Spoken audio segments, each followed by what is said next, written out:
Assalamualaikum warahmatullahi wabarakatuh.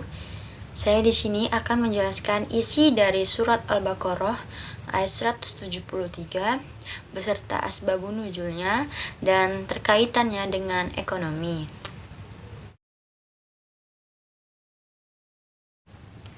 Allah Subhanahu wa taala memerintahkan orang-orang yang beriman agar makan makanan yang baik dari rezeki yang telah Allah rahmatkan agar mereka bersyukur. Orang-orang yang beriman yang memakan makanan halal dan mengikuti apa yang diperintahkan Allah itu bisa terkabulnya doa dan diterimanya ibadahnya. Allah juga melarang makanan yang haram seperti halnya daging babi, darah, bangkai, dan hewan yang disembelih tanpa menyebut nama Allah.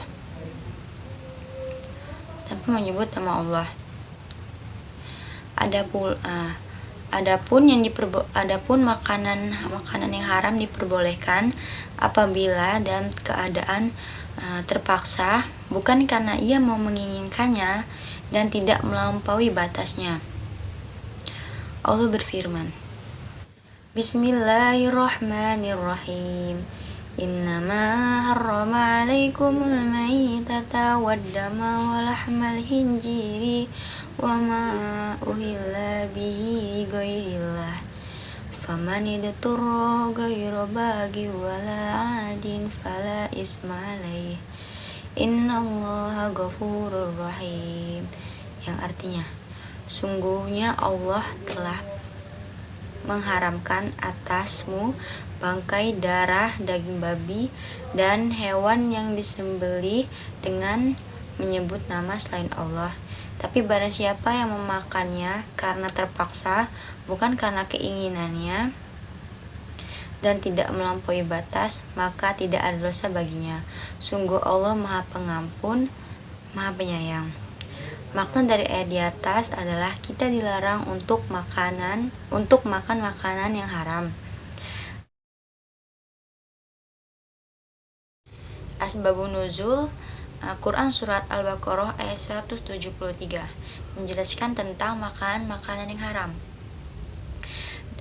dengan tujuan mencela masyarakat jahiliyah yang ada di Mekah dan Madinah karena mereka telah menghalalkan atau membohongi orang-orang yang ada di Madinah di Mekah dengan menyebut kalau makanan yang sudah mati tanpa disembelih itu adalah halal. Mereka itu menutupi kebenaran Nabi Muhammad SAW.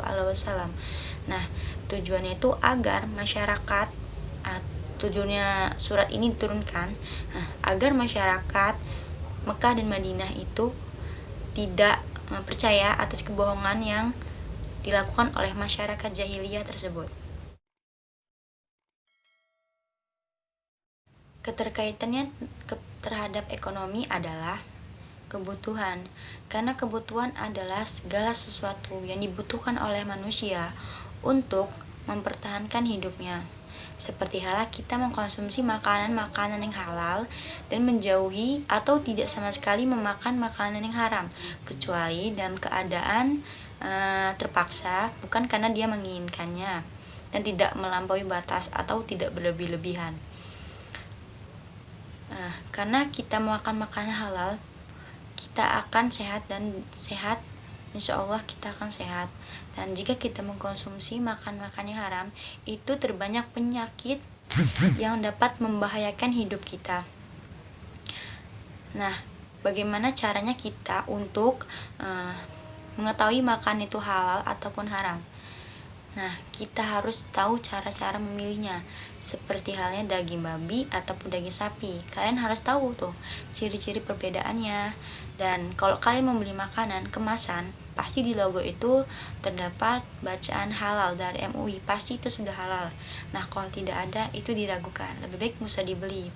Dan usahakan jika kalian memakan makanan di restoran, kalian harus memastikan kalau makanan itu adalah yang disajikan oleh restoran tersebut itu halal, agar kalian tetap tidak memakan makanan yang diharamkan tersebut.